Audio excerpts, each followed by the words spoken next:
আজকে কার নেকি বেশি সেটা প্রমাণ হয়ে যাবে আবু বকরের নাকি হযরতে উমরের। আমার রাসূল হযরতে মা আয়েশা সিদ্দিকা রাদিয়াল্লাহু তাআলা আনহাকে নিয়ে রাতের অন্ধকারে জ্যোৎস্নার আলোতে দৌড়াদৌড়ি খেলতে লাগলো।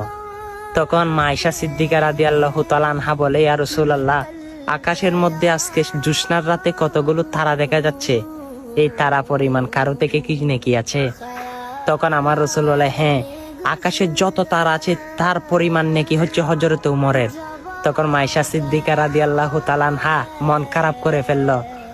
তখন বলে, এই আয়েশা, তুমি মন খারাপ করিও না, তোমার বাবার নেকি সম্পর্কে জানো, আবু বকরের নেকি সম্পর্কে জানো?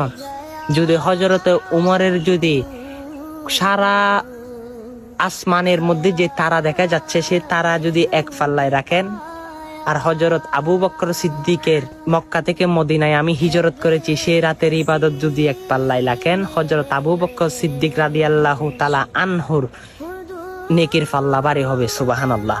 কেমন আবু বকর ছিলেন, কেমন আবু বকর সিদ্দিক, যাকে আমার রাসূল হিজরতের সঙ্গী বানাবেন বলেছেন, 6 মাস পর্যন্ত বিছানার সাথে পিঠ লাগাই নাই, সেই আশিকে রাসূল হন।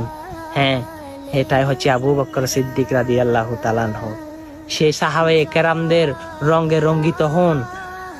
আসর নসর আপনার জন্য জান্নাত ওয়াজিব। সুবহানাল্লাহ, সুবহানাল্লাহ। ভিডিওগুলো মানুষের কাছে পৌঁছে দিবেন, আমিন।